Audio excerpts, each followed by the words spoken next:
jemputan yang mana kita akan bersama dengan Fadil Ustaz Tuan Guru Babani Sekam ataupun itu nama yang dikenali di Patani. Sekam merupakan sebuah nama kampung di Patani, dan insyaAllah pada malam ini kita akan bersama dengan Fadil Tuan Guru dalam kita sini menuntut ilmu di Surau Putra Amin, dan turut bersama hadir pada malam ini yaitu Fadil Ustaz Hamdan Muhammad, Imam Masjid Tuanku Mizan Zainal Abidin.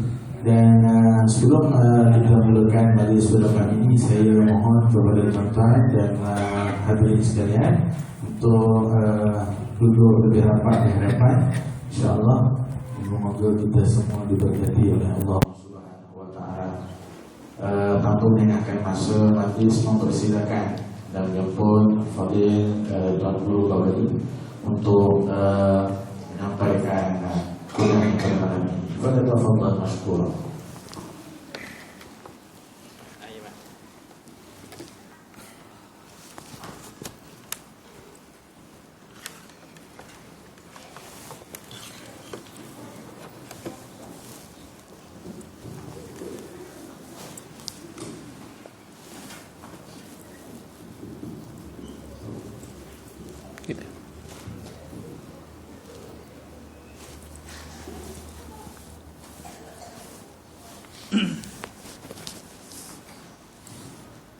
Assalamualaikum warahmatullahi wabarakatuh.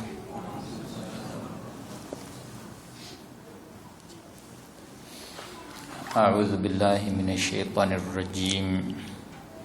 Bismillahirrahmanirrahim. Alhamdulillahi rabbil alamin. Alhamdulillahi hamdan katsiran tayyiban mubarakan fihi. Alhamdulillahi ala kulli halin wa fi kulli halin wa ni'mah. Wa ashhadu an la ilaha illallah wahdahu la syarika lah. Wa ashhadu anna sayyidana Muhammadan abduhu wa rasuluh. Allahumma ij'al salawatika wa rahmataka wa barakatika ala sayyidil mursalin wa imamil muttaqin wa khatamin nabiyyin Sayyidina Muhammadin abdika wa rasulik, imamil khairi wa qaidil khairi wa rasulir rahmah. Allahumma ba'athu maqaman mahmudan yaghbituhul awwaluna wal akhirun. Allahumma salli ala Sayyidina Muhammad wa ala ali Sayyidina Muhammad kama sallaita ala Sayyidina Ibrahim wa ala ali Sayyidina Ibrahim innaka hamidun majid. Allahumma barik ala Sayyidina Muhammad wa ala ali Sayyidina Muhammad kama barakta ala Sayyidina Ibrahim wa ala ali Sayyidina Ibrahim innaka hamidun majid. Allahumma arinal haqqa haqqan warzuqna ittiba'ah wa arinal batila batilan warzuqna ijtinabah. Rabbana ja'alna minal ladzina yastami'una al-qawla fayattabi'una ahsanah. Rabbana atina min ladunka rahmatan wa hayyi' lana min amrina rasyada. Allahumma iftah 'alaina abwaaba fadlik wanshur 'alaina min khazaini rahmatik birahmatika ya arhamar rahimin. Allahumma la tuzigh qulubana ba'da idh hadaitana wa hab lana min ladunka rahmah innaka antal wahhab. Rabbana innaka jami'un nas liyaumin la raiba fihi innallaha la yukhliful mi'ad. Walhamdulillahi rabbil alamin. Alhamdulillah, sama-sama kita syukur kepada Allah Subhanahu wa taala. Oleh kerana Allah Subhanahu wa taala dengan limpah kurnianya, dengan kasih sayangnya, Dia bimbing kita, Dia bawa kita, tunjuk kita kepada jalan yang betul, jalan yang diredai olehnya. Maka tidak ada yang paling maha harga selain daripada kita dapat redha daripada Allah Subhanahu wa taala. Keredaan Allah Subhanahu wa taala dah yang ditututi oleh orang-orang yang beriman dan para al-anbiya, para syuhada as-salihin. Oleh itu tidak ada siapa yang akan dapat keredaan Allah Subhanahu wa taala sekiranya tidak berada di atas jalan yang betul, jalan yang benar, yang diibarat dengan kata as-siratal mustaqim. Maka tak sampai kita tak dapat kita nak duduk berada di atas jalan yang betul, jalan yang benar, dengan tidak ada bimbing daripada Allah Subhanahu wa taala. Oleh itu sangat-sangat besar kalau kita kira, kalau kita campur tolak doa yang diajar oleh Sayyidina Rasulullah sallallahu alaihi wasallam kepada cucu baginda Sayyidina Hasan untuk berdoa ketika baca kunut. Rasulullah ajar, Allahumma hdini fi man hadait wa afini fi man afait, yang berartinya, wahai Allah, minta engkau tunjuk jalan yang betul kepada aku bersama dengan mereka yang engkau telah tunjuk kepadanya. Oleh itu kita sama-sama mengucap alhamdulillahi hamdan katsiran thayyiban mubarakan fih, menanda kata kita syukur kepada Allah Subhanahu wa taala di atas nikmat-nikmat yang Allah Subhanahu wa taala kurnia kepada kita. Sebelum daripada saya nak sampaikan sepatah dua kata sebagai nasihat umum, sebagai tazkirah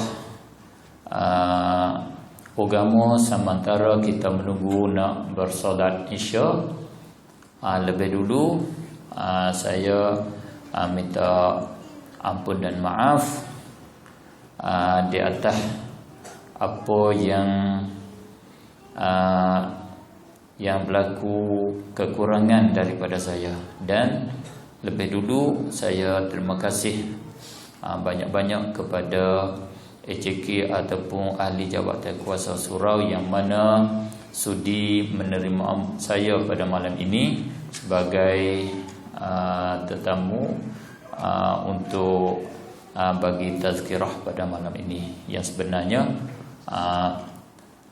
saya ni bukan yang berkeahlian untuk bagi tazkirah pada malam ini, pada ini tepat, pada ini jamaah. Kerana sangka saya kata jamaah ni bukan jamaah orang kampung biasa, intelektual, jemaah yang ber-IQ tinggi. Maka saya ni peringkat kampung saja. Kalau peringkat kampung-kampung, budak-budak kecil, bolehlah. Ini Putrajaya, bukan kelas saya. Bukan kelas saya lah untuk kat sini. Tapi walau bagaimanapun, saya ingat kita sama-sama ada ikatan, join di dalam hati, save di dalam kepala, memori masing-masing. Mudah-mudahan kita sama-sama dapat ambil manfaat bersama, khususnya di akhirat nanti insya-Allah taala. Mudah-mudahan Allah himpunkan kita semua bersama dengan para mereka yang Allah redha kepada mereka itu. Karena di akhirat alhamdulillah kita orang yang beriman. Sayyidina Rasulullah sallallahu alaihi wasallam kata, syafa'atil malaikah, malaikat dia akan minta tolong syafaat kepada kita. wa syafa'atin nabiyyun, nabi-nabi akan syafaat, wa syafa'al mu'minun, orang-orang yang beriman dia akan syafaat. Kita sama kita akan dapat bantu, dapat minta tolong dengan Allah, minta kelepasan bila dibuat keputusan di mahkamah Allah diputus, kata orang ni akan kena azab, orang ni akan terima denda daripada Allah Subhanahu wa taala. Maka kita bila kita ada kemegahan, ada kelebihan, ada keizinan daripada Allah Subhanahu wa taala untuk syafaat, maka kita boleh ingat orang ni aku pernah jumpa, orang ni orang yang aku telah berkawan, ya ada dah kita save dalam kepala kita. Inilah mudah-mudahan perhimpunan kita itu, perhimpunan kita ini ada faedah untuk akhirat kita dan juga faedah untuk dunia kita. Maka di malam ini tidak dibagi tajuk khusus kepada saya. Kalau bagi pun saya pun tak tahulah. Tapi setakat ini saya tak tahu tajuk khusus. Oleh itu sementara menunggu waktu insya-nya, saya ingat nak bagi tazkirah dengan secara umum lah insya-Allah taala. Mudah-mudahan apa yang diilham oleh Allah Subhanahu wa taala itu adalah yang terbaiknya. Apa yang ditakdir oleh Allah Subhanahu wa taala itulah yang terbaiknya. Dan kita pasti sepatut wajib di atas kita kena kenal Allah Subhanahu wa taala begitu. Setengah daripada cara kita kenal Allah Subhanahu wa taala, kenal dengan perasaan kita, kenal dengan ada jiwa kita berasa kata apa yang ditakdir oleh Allah Subhanahu wa taala itu adalah baik. Itu di antaranya. Di hari ini kita bila kita dapat rahmat daripada Allah, dapat kebaikan, kita ingat kepada Allah Subhanahu wa taala, lidah kita selalu kita mengucap alhamdulillah. Bahkan bukan alhamdulillah biasa. Kalau kita dapat rahmat banyak, alhamdulillah tu luar biasa. Macam mana alhamdulillah luar biasa? Iaitu alhamdulillah kita tu kuat suara dan jadi mak lazim. Alhamdulillah. Panjang kalau kita dapat rahmat Allah. Adapun kalau kita dapat nikmah, kena bala, tipu bala, kita berasa kecewa, kita berasa duka cita. Tidak alhamdulillah. Dengan sebab kita tak kenal betul-betul Allah Subhanahu wa taala. Kalau kita kenal Allah, kedua-dua sepatut kita kata alhamdulillah. Kerana setiap pekerjaan Allah, perbuatan Allah Subhanahu wa taala, demi kesemuanya ada kebaikan. Itu adalah khair. Cuba kita dengar satu hadis Rasulullah sallallahu alaihi wasallam. Seorang itu dia bersumpah, bernazar. Bersumpah kata la atasaddaqanna hadhihi al-lailah. Demi Allah aku nak bersedekah pada ini malam. Malam ini aku nak belanja. Dia keluar daripada rumah dia nak tunai bersumpah dia bersumpah dengan Allah Subhanahu wa taala. Dia bawa barang yang dia nak sedekah, dia sedekah kepada seorang perempuan.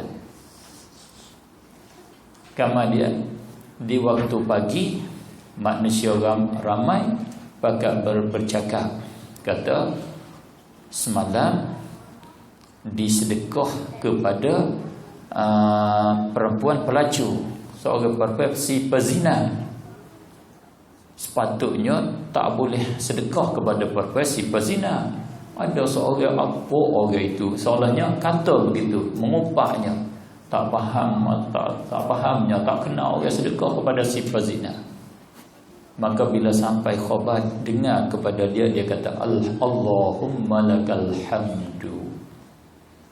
Wahai Allah, bagi engkau sajalah kepujian, aku syukur kepadamu. Dia kerja salah, dia syukur kepada Allah. Malam yang kedua pula dia kata la atasaddaqanna hadhihi al-lailah, demi Allah aku nak bersedekah pada ini malam. Sebab malam yang pertama tak betul dah sedekah, aku nak sedekah pula. dia keluar pula untuk bersedekah, dia sedekah kepada si pencuri. Si pencuri. Manusia bercakap pula, oh semalam ada seorang si pesedekah penderma sedekah pada si pencuri. Tak sepatut si pencuri kita bantu dia, kita sedekah kepada dia, kita infak kepada dia. Dia pula kata, Allahumma lakal hamdu. Wahai Allah, bagi engkau sajalah kepujian. Dia syukur kepada Allah di atas perbuatan dia yang dia bagi kepada si pencuri, walau tak betul pun. Malam yang ketiga begitu juga berlakunya, dia keluar bersedekah. Dia sedekah pula kepada al-ghani, orang yang berhartawan, orang yang kaya. Maka begitu juga dia bercakap, kata orang kaya tak patut disedekah. Seorang sianung itu dia sedekah kepada orang yang kaya. Dia kata, Allahumma lakal hamd. Kerana apakah dia kata Allahumma lakal hamdu ataupun dengan kata lain alhamdulillah, dia syukur kepada Allah Subhanahu wa taala kerana dia kenal Allah Subhanahu wa taala. Kata ulama kita daripada ulama tafsir hadis, ulama syarah syurahul hadis, pensyarah hadis, kerana dia kata semua perkara bila dengan takdir Allah Subhanahu wa taala adalah itu kebaikan, kebajikan, ada baik. Walaupun pada zahir bagi kita, pada pandangan kita adalah perkara itu tak baik, jahat. Oleh itu dia pada satu ketika didatangi oleh seorang, dicerita, dibagi tahu, setengah kata malaikat akan datang kepada dia, kata sedekah kamu diterima oleh Allah Subhanahu wa taala, dikabul oleh Allah Subhanahu wa taala, oleh kerana dengan niat ikhlasnya. Dan mudah-mudahan sedekah kamu itu kepada si pezina, dia boleh break daripada zina dia. Sedekah kamu kepada si fakir, si pencuri itu, dia boleh berhenti daripada bercuri. Sedekah kepada orang yang kaya boleh ambil iktibar, dia akan bersedekah kepada orang dengan harta dia kepada orang-orang yang fakir. Begitulah cara salah satu pada kita kenal Allah Subhanahu wa taala. Oleh itu kita sama-sama ingat bahawasanya apa yang ditakdir oleh Allah Subhanahu wa taala kepada kita itu adalah khair. Mudah-mudahan apa yang saya sampai pada malam ini, walaupun tak setuju, walaupun boleh terima tak boleh terima, saya harap bahawasanya ada khair bagi kita insya-Allah taala. Munasabah dengan tempat ini, surau ini, kali yang pertama saya sampai, saya ingin beri ingatan kepada kaum ibu, khususnya satu tajuk, dan kepada kaum bapa satu tajuk dengan secara khususnya, sebagai ingatan, iaitu nisbah dengan kaum ibu.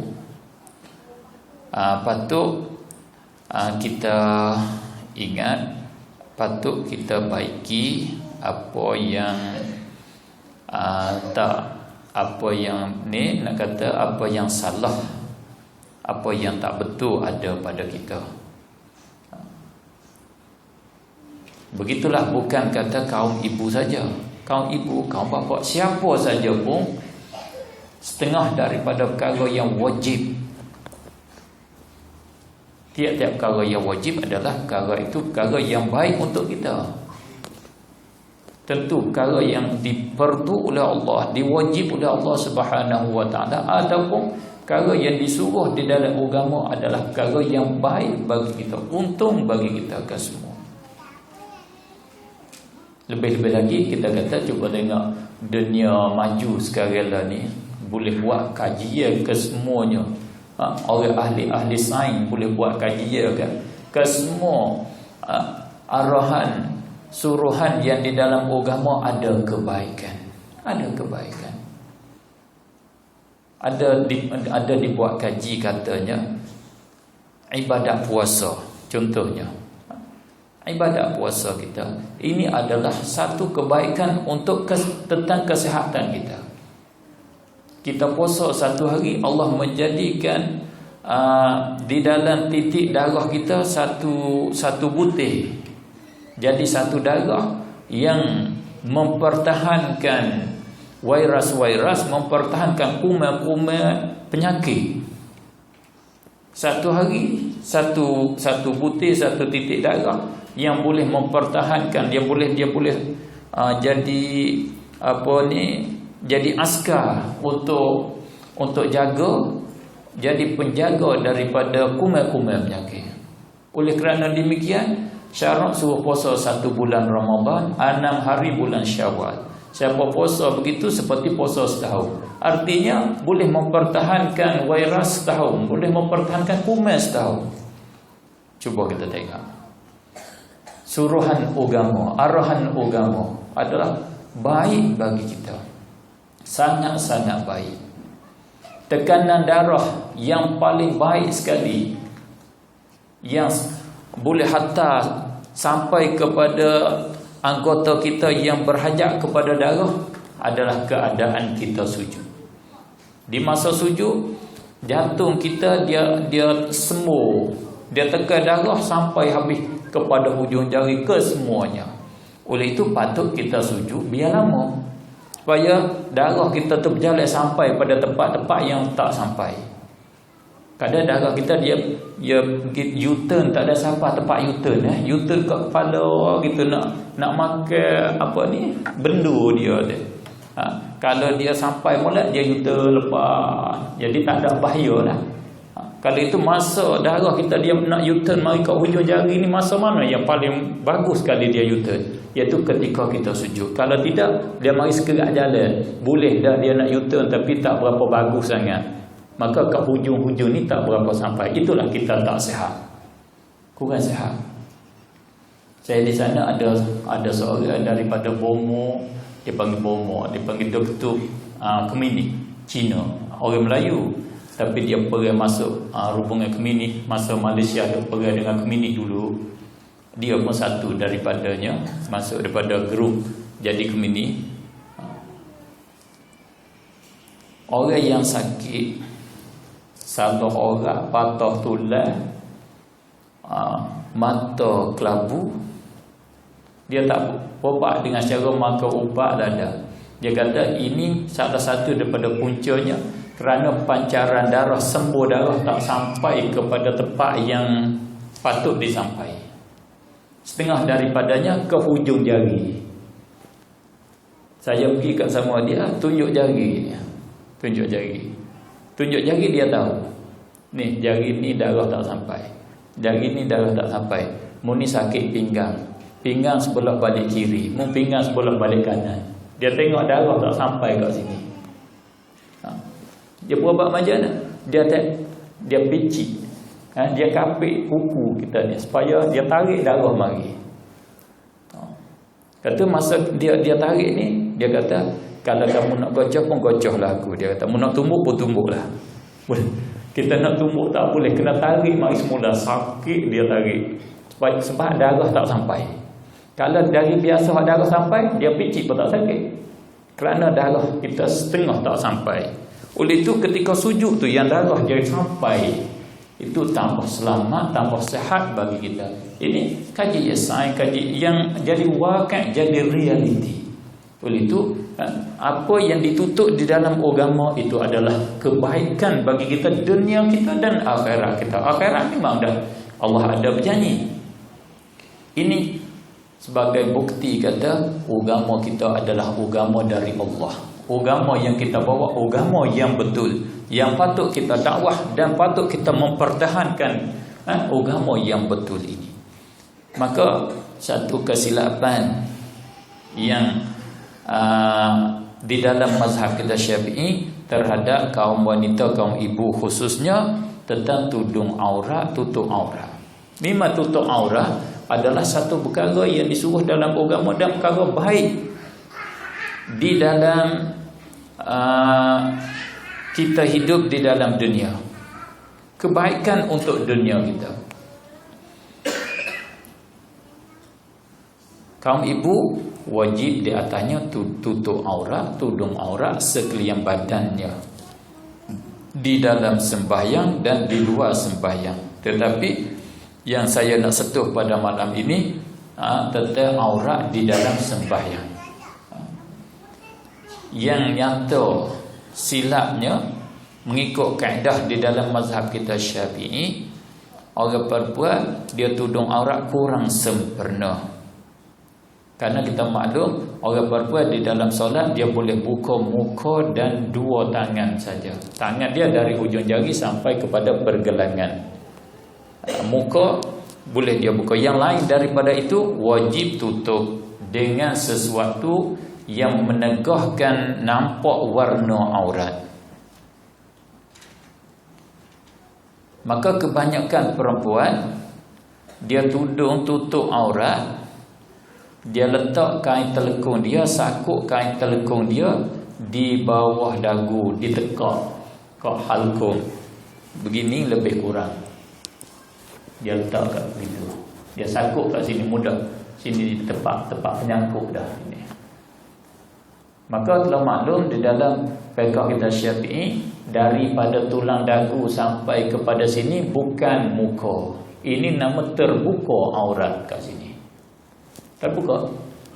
Karena muka daripada tempat tumbuh rambut biasa sampai kepada penghujung tulang kain. Kami sana bila tulang kain, sini tulang apa? Tulang dagu. Tulang dagu. Sana kata kain. Ini saja.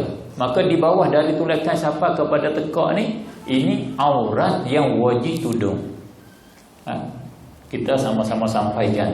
Mana yang sempurnanya mesti dia kena persepitkan sikit, menyepitkan kain tudung dia dengan bahawa dia letakkan kain tudung dia di atas dagu. Lebih kurang begitu, lebih kurang. Nampak perempuan saya kan? Buat begitu. Ini setengah pada faedah saya pakai ni lah, untuk boleh buat tunjuk. Letak di atas dagu. Kalau dia tarik mari turun kat sini, terbuka aurat dia.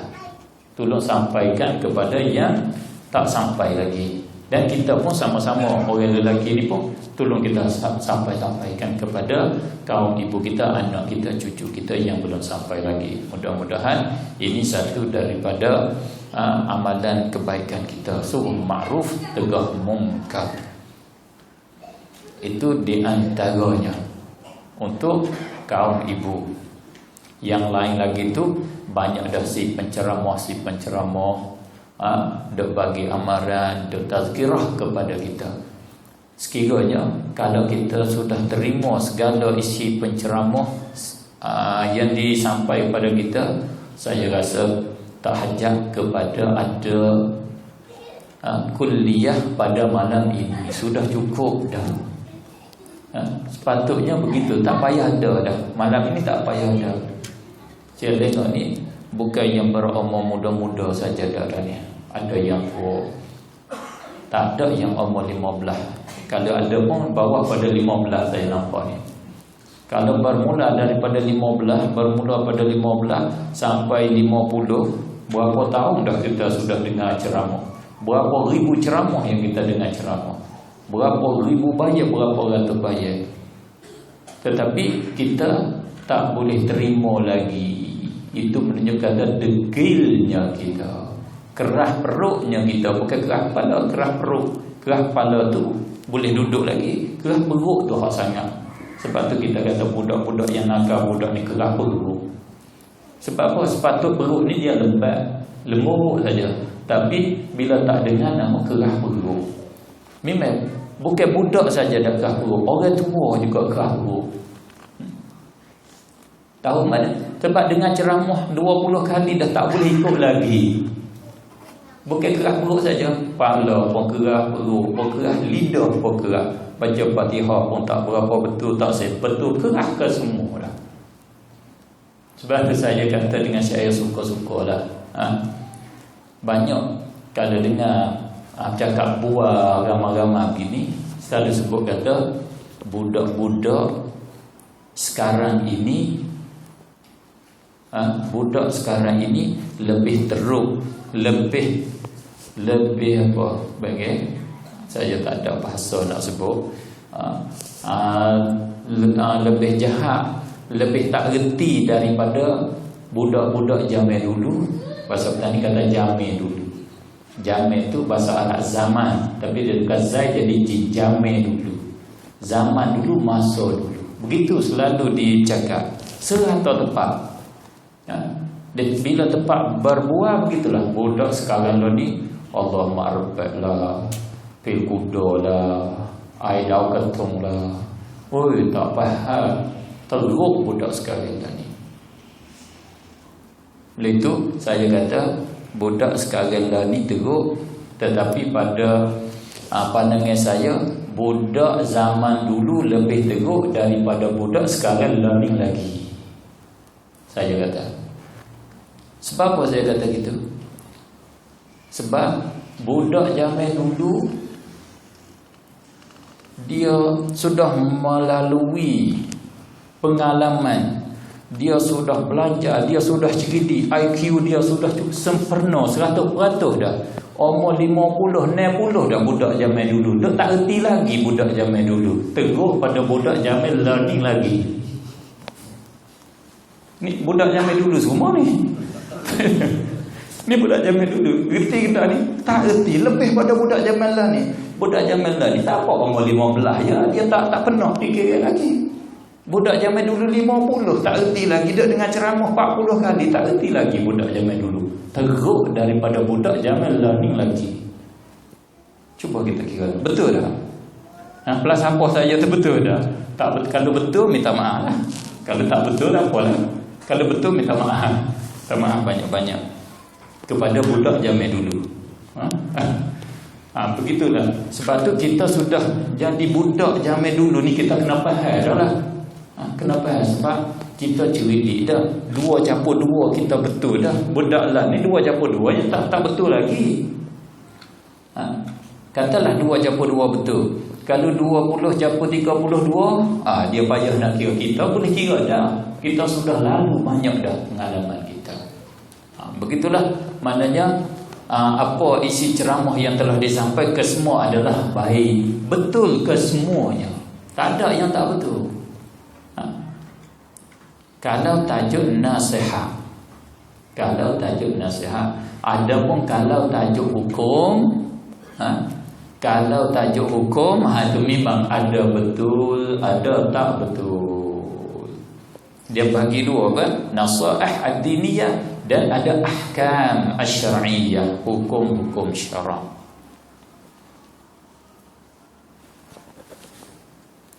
Kita masih syarah. Baik syarah dulu. Azan ya. Okey.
Asyhadu anna Muhammadar Rasulullah.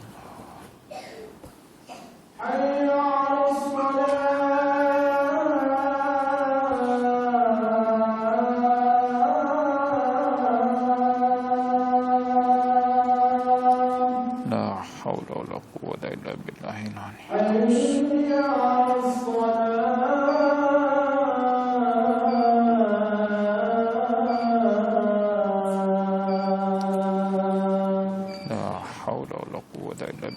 aliyyil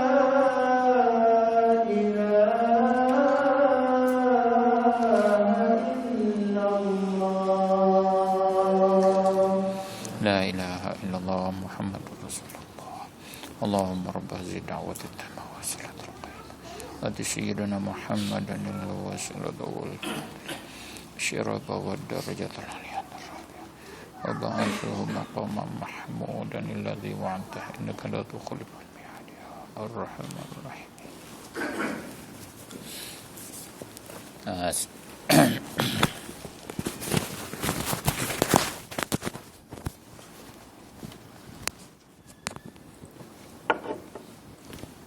Kita ambil masa sikit lagi, boleh 15 minit lagi kan, sampai jam 9. Untuk kaum bapa ataupun kaum lelaki, saya nak nasihat supaya kita berada di atas jalan yang betul dan supaya kita masuk di dalam jumlah orang-orang yang beriman yang dipuji oleh Allah Subhanahu wa taala, yang dikasihi oleh Allah Subhanahu wa taala. Satu perkara yang ditegas oleh Allah Subhanahu wa taala, yang dilarang keras oleh Allah Subhanahu wa taala di dalam Al-Quran, tabdzir, membuangkan harta.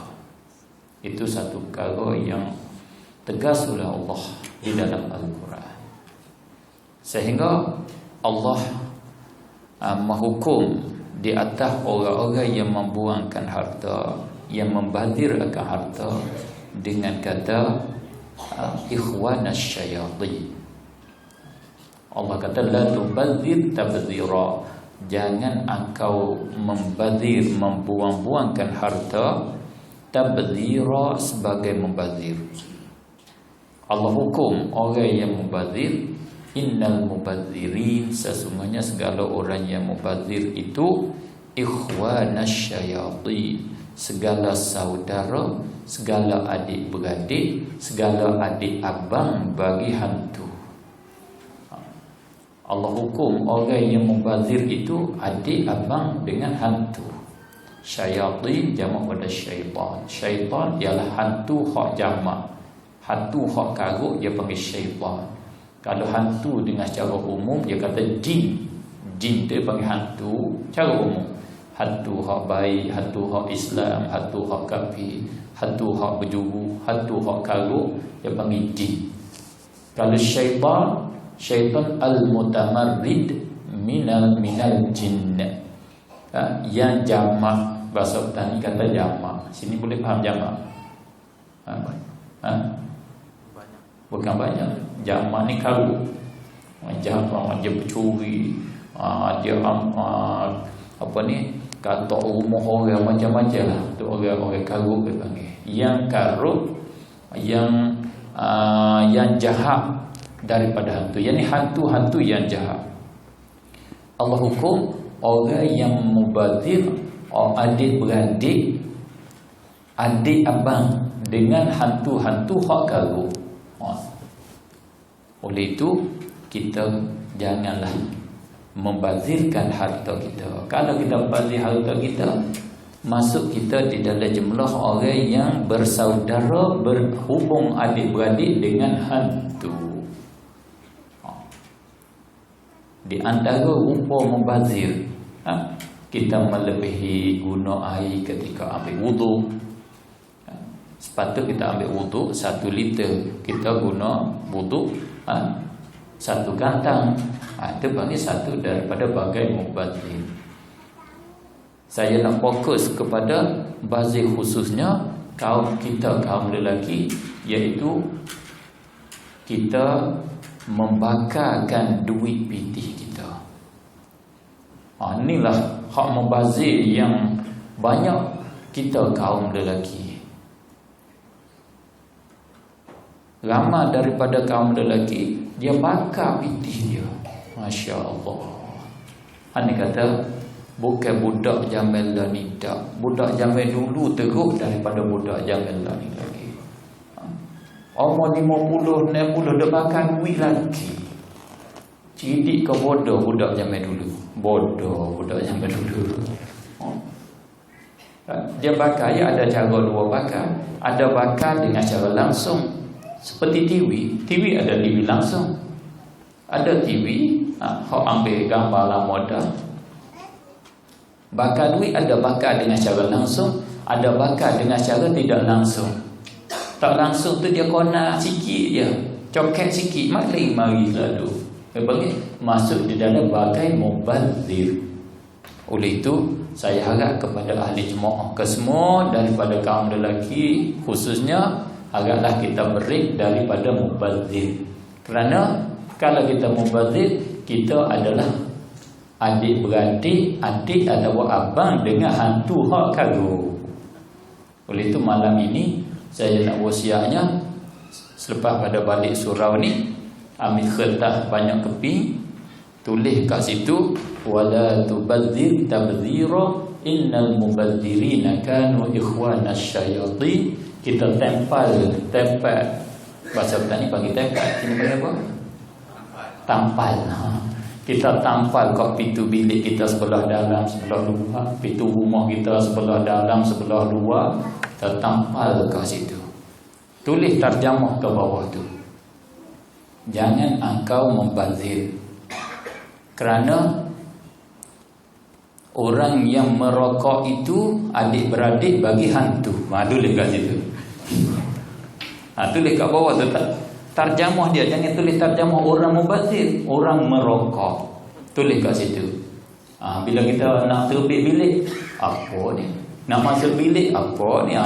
Semua kita tampalkan penuh dalam rumah kita dengan hantu. InsyaAllah ta'ala. Kalau jadi budak zaman dulu sungguh, insya-Allah dia boleh reti dah. Kalau nak lebih berjuruh daripada budak zaman lah ni, haraplah boleh reti perkara ni. Kerana ini memang betul masuk di dalam tabligh, membuangkan harta kerana tidak ada faedah kepada dunia kita, tidak ada faedah pada akhirat kita. Dunia kita boleh apa? Akhirat kita boleh apa? Tak ada. Tidak ada faedah. Oleh itu di segi akhlak, di dalam akhlak sangat-sangat bodoh. Gambar pun bodoh, semua tu bodoh. Tak ada yang bagus. Di segi kesihatan pun bodoh, tak ada yang baik. Oleh itu itulah sebagai nasihat saya kepada kaum bapa pada malam ini. Dan dengan secara umumnya, saya harap kepada para jemaah surau ini khususnya dan para hadirin, hadirat, ibu-ibu, bapa-bapa, Kesemuanya, marilah kita usaha dengan sebenar-benar usaha supaya kita dapat memahami agama dengan secara sebenarnya, ataupun dengan kata lain, kita faham agama dengan secara betul, kita faham agama dengan secara yang dikehendaki oleh Allah dan yang dikehendaki oleh Rasulullah sallallahu alaihi wasallam. Faham agama dengan secara mendalami, faham betul-betul. Itu salah satu daripada perkara yang baik, perkara yang besar yang dianugerah oleh Allah Subhanahu wa taala kepada mereka yang Dia kehendaki. Rasulullah sallallahu alaihi wasallam bersabda, "Man yuridillahu bihi khairan yufaqihu fid-din." Siapa yang menghendaki oleh Allah Subhanahu wa taala nak bagi kebaikan yang banyak kepadanya, dia bagi faham di dalam agama. Yufaqihu, beri faham agama. Maka nak faham agama memanglah kita kena usaha dengan belajar. Innamal ilmu bitta'allum, dengan belajar. Allah, di hari ni saya rasa risau sangat di masa dunia IT learning. Di hari ni banyak ramai boleh jadi mufti. Ramai Malaysia ni beratus mufti. Ramai dengan sebab dia belajar dengan tok guru yang paling alim sekali, nama Google. Dia belajar dengan guru tu senang di hari ni. Duduk dalam bilik pun belajar dengan guru Google. Adakah dinamo belajar begitu? Itu yang jadi problem sebenarnya. Jadi masalah besar. Oleh itu saya kata kita marilah beramal dengan hadis sahih yang meriwayatkan dia oleh Imam Bukhari. Rasulullah kata innamal ilmu bitta'allum. Sesungguhnya ilmu itu dengan belajar. Belajar ni kena melalui guru yang ada kemahiran di dalam agama, yang faham agama betul, yang faham betul-betul tajuk agama.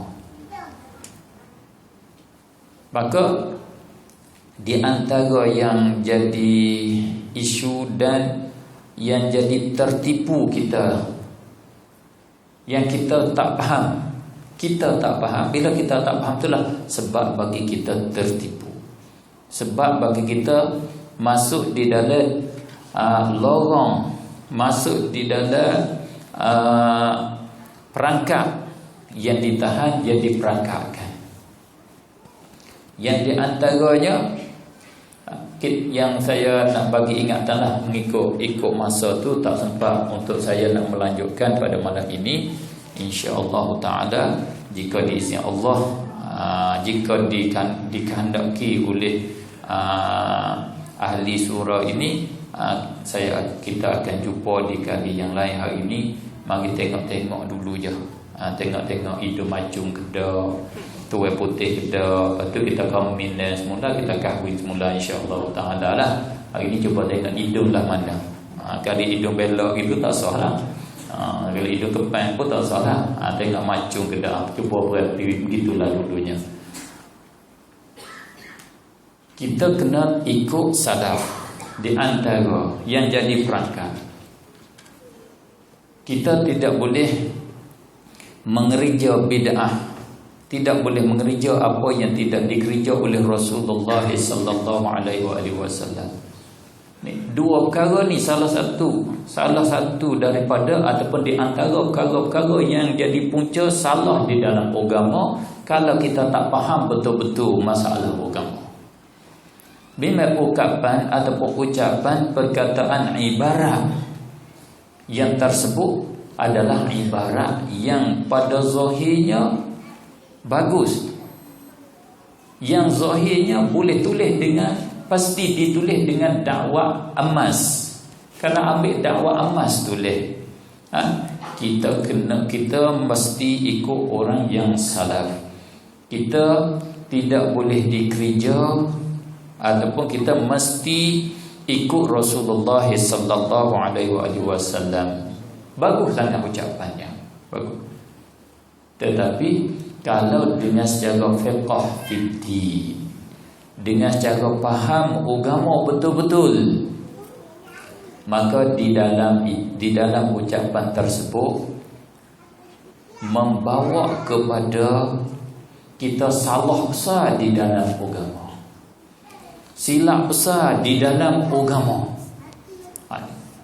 Itu saya kata saya ajak kita mari faham agama betul-betul.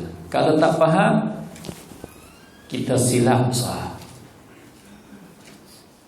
Boleh jadi saya pun silap, boleh jadi. Tetapi harap kalau nak kata saya silap pun harap faham dulu. Jangan kata dengan ikut-ikut, dengan taklid ataupun mengikut majoriti. Orang ni kata bahawa dia tak silap dah, salah dah. Mau aku pun kata salah juga, sebab ramai dah orang kata salah. Misalnya, contohnya begitu. Nak kata salah, biar ada kaedah agama kata salah. Salah lah. Itu yang salah sebenarnya. Agama kata salah. Oleh itu besar sangat kita, kalau Allah beri nampak kepada kita perkara yang salah, kita nampak kata salah. Perkara yang benar, kita nampak kata benar. Yang jadi sesaknya, kita perkara yang betul kita nampak salah, perkara yang salah kita nampak benar. Itu dinama tazyinus syayatin, hiasan syaitan. Syaitan dia lama lecu, dia lama bedak, biar nampak jangok perkara hak huduh. Kalau ibarat orang huduh lah, orang huduh, hidung kepek, muka hitam, tapi bila dia hari kahwin, dia lama lecu lah, dia lama celak, dia nampak jangok hari tu. Itu hak bahayanya. Bila hari masuk dalam bilik, Allah, Masya Allah, aku terkejut lah, tak sama dengan hari yang hari waktu itu. Itu dia panggil tazyin, menghiasi. Maka kita di hari ini yang tertipu dengan hawa nafsu kita itu kerana ditazyin, dihiasi. Kita takut perkara yang dihiasi, maka tak dapat tidak kita nak tahu perkara ni dihiasi ke tidak dihiasi. Kita kena ta'allum, kena belajar. Tajuk agama kena belajar. Sebab apa saya kata ikut salaf itu boleh jadi salah yang besar. Kaedah itu boleh jadi kita sampai silap besar. Kerana di dalam agama kita, perkara yang benar bukan terhenti di atas pendapat salaf. Tidak ada kaedah di dalam agama kata perkara al-haq, perkara betul adalah pendapat salaf. Tak ada. Sebab itulah bila kita belajar dengan cara betul, dengan cara betul, sebagaimana yang dibawa oleh a'immah al-mujtahidin, Imam Abu Hanifah, Imam Auza'i, Imam Sufyan Tsauri, Imam Malik, Imam Syafi'i. Dia tidak ada kaedah dia perkara yang betul adalah yang dikerja oleh salaf. Tak ada kaedah dia. Sebab ini bukan kaedah. Kerana orang salaf ada betul, ada salah. Ada yang sesat, ada yang sampai peringkat kufur. Salah, pendapat salaf. Allah, Imam Abu Hanifah rahimahullah ta'ala, sebagaimana disebut oleh Al-Hafiz Imam Az-Zahabi di dalam kitab dia Siyar A'lamin Nubala, dia kata atana minal masyriq ra'yani khabithan, datang sampai mari sama kita sebelah timur dua pandangan yang keji, yang huduh kedua-dua. Dua pandangan, dua mazhab, dua bawakan, dua teori yang jahat, yang huduh, khabith, huduh. Jahmun Mu'attil, Jaham bin Safwan yang mengkosongkan, yang menghampakan Allah Subhanahu wa ta'ala daripada sifat. Allah tidak ada sifat baginya. Wa Muqatil Musyabbih, dan Muqatil bin Sulaiman yang mentashbihkan Allah Subhanahu wa taala, yang menyerupaikan Allah dengan makhluknya. Jaham ni salaf dah. Salaf. Kerana Imam Abu Hanifah salaf.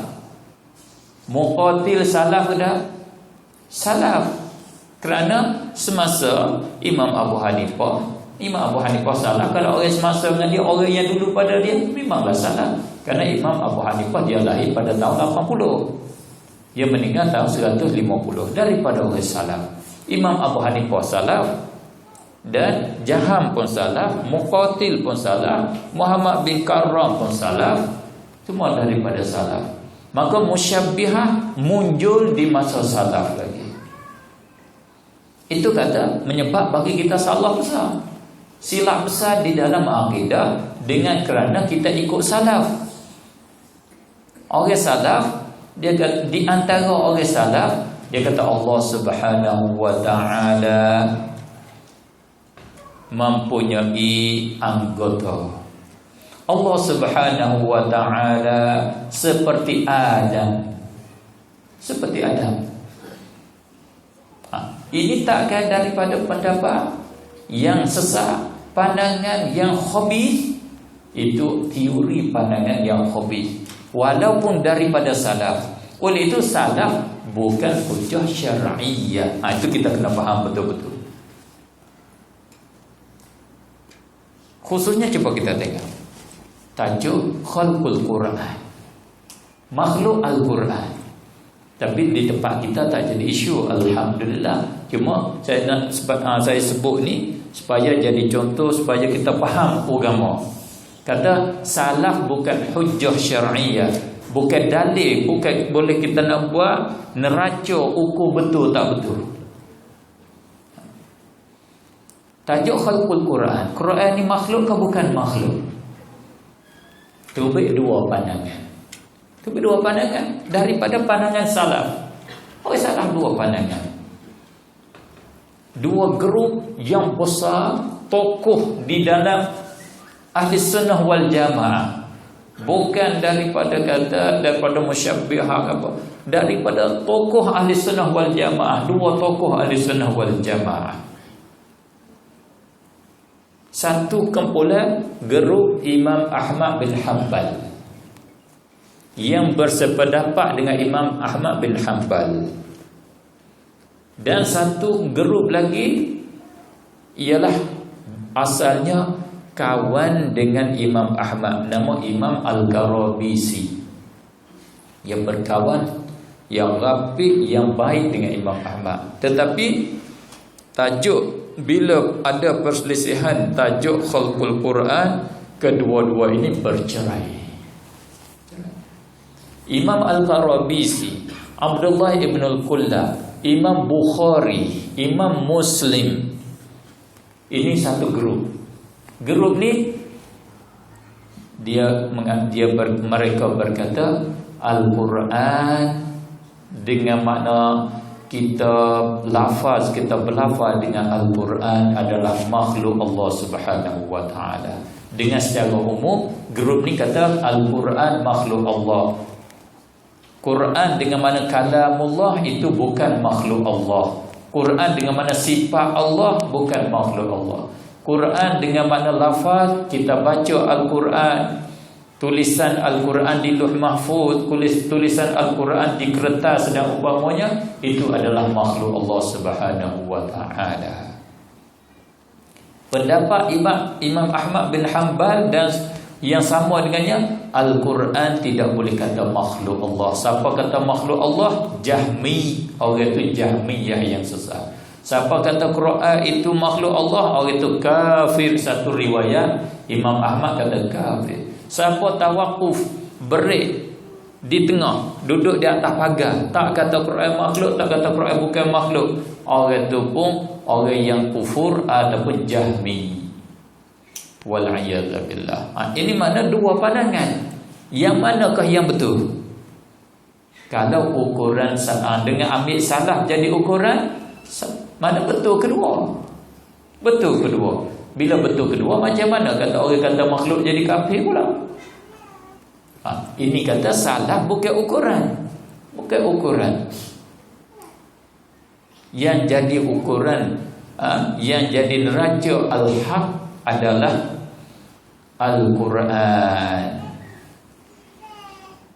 Kitabullah, dan hadis yang sahih, hadis yang betul-betul daripada Rasulullah sallallahu alaihi wasallam. Inilah ukuran. Tapi kena ingat yang saya kata tu, perkataan saya tu kena jangan silap satu pun. Apa? Hadis yang betul-betul daripada Rasulullah. Ada juga hadis tak betul daripada Rasulullah, sahih tapi tak betul daripada Rasulullah. Macam mana pula? Itulah kita nanti kita hari ni kita bina, insya-Allah taala kita nanti kahwin semula lah. Panjang sikit tu. Kena kita akak contoh. Kan contoh. Dengan cara ringkasnya, cuba tengok di dalam hadis yang sahih. Rasulullah sallallahu alaihi wasallam kata, "Innamasyu'mu fi thalath." Sesungguhnya bercendang pada 3 perkara. Bercendang itu ada pada 3 perkara. Faham tak? Tak faham. Tak faham kena pergi petani kata. Itu bahasa petani. Kena pergi jalan petani. Bersial.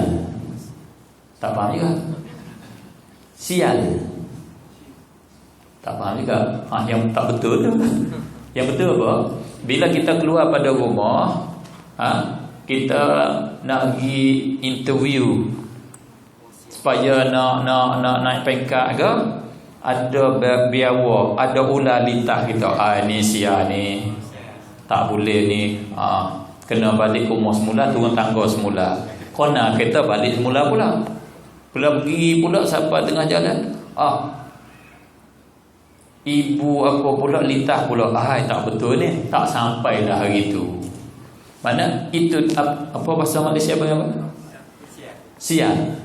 Bersial. Dengan belakang. Kau sial. Sial. Katalah saya kata bahasa saya senang. Bercenang. Rasulullah kata bercenang ada 3 perkara. Di 3 perkara. Fidar rumah, fil mar'ah orang perempuan, faras wa fil faras pada kuda. Ini benda-benda yang ada cenang, ada sial. Perkara ni itu hadis yang sahih. Tetapi adakah ucapan atau ucapan ini daripada Rasulullah sallallahu alaihi wasallam betul-betul daripada Rasulullah? Walaupun hadis sahih, jawabnya tidak betul-betul daripada Rasulullah sallallahu alaihi wasallam. Macam mana boleh tak betul pada Rasulullah sedangkan hadis yang sahih, khususnya hadis Muslim? Boleh ke? Ini dia saya kata, ni fiqh kena faham betul-betul. Kena belajar betul-betul. Kalau kita tak belajar, disebut kata hadis, kita kena ikut hadis. Ini yang kita tertipu. Hadis dibahagi kepada beberapa bahagi. Hadis sahih tu pula pun kena dibahagi lagi. Siti Aisyah radhiyallahu taala anha, dia kata minta rahmat kepada perawi hadis ni. Saya tak sebut nama lah. Kebetulan saya pun tak berapa ingat kata. Dan kita tak beradab dengan sahabat Rasulullah sallallahu alaihi wasallam. Siti Aisyah kata minta Allah rahmat kepada perawi hadis ni.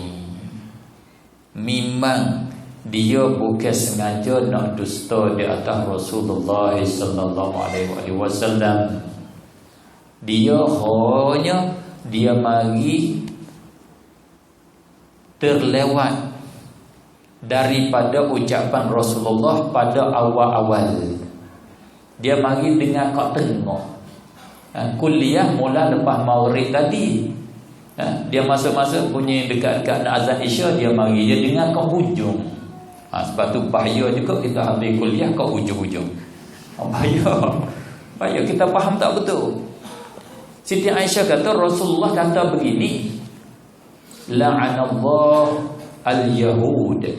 Allah laknat, Allah sumpah Yahudi alladzina qalu, yang berkata asyu'mu fi thalath. Allah dah cerita, Rasulullah cerita kata Allah laknat di atas orang Yahudi. Allah laknat orang Yahudi yang mengatakan ada bersia. Bersia itu ada pada 3 perkara. Bukan makna 3 perkara ni ada bercenai, ada sia. Tapi dia mari dengan di hujung. Dia cerita betul lah dia cerita, sebab dia dengar hujung. Misalnya saya kata Musa tak boleh makan. Dia mari dengar Musa boleh makan. Dia pun dengar boleh. Tak, tu dia tertinggal. Boleh dah lah. Itu silap lah. Sebab tu kita kena tahu betul-betul ucapan Rasulullah macam mana. Begitu juga hadis Al-Jariyah, Aina Allah. Adakah ini betul-betul daripada Rasulullah sallallahu alaihi wasallam? Kita kena tahu betul-betul begitu. Itulah tajuk ilmu yang patut kita usaha supaya kita dapat faham betul-betul. Tetapi malam ini saya rasa kena minta maaf sekali lagi, ambil masa lebih daripada yang dijanji, yang dijangka. Jangka dia letaknya pukul 8. Sekarang 8.15. Saya sekarang kata awal lagi lah. Banyak-banyak mengikut jam saya, bukan ikut jam sini. Saya baru 8 ya. Oleh itu saya minta maaf banyak-banyak apa yang kekurangan daripada saya. Dan sekali lagi saya ucap terima kasih kepada ahli jabatan kuasa surau yang mana terima saya sebagai tetamu pada malam ini. Akhirnya kita tak ada ruang ataupun buka soalan dan masa kerana kita lewat dekat. InsyaAllah kita break sekat ini dulu. Aqulu qawli hadha wa astaghfirullahal azim li wa lakum li sairil muslimin wal muslimat wal mu'minin wal mu'minat fastaghfiruhu innahu wal ghafurur rahim. Wassalamualaikum warahmatullahi wabarakatuh.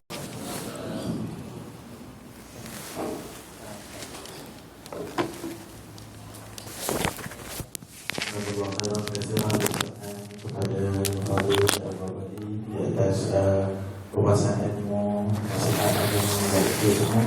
Semoga berikan kesan di hati kita, membekas bagi hati kita dan dapat kita amalkan apa yang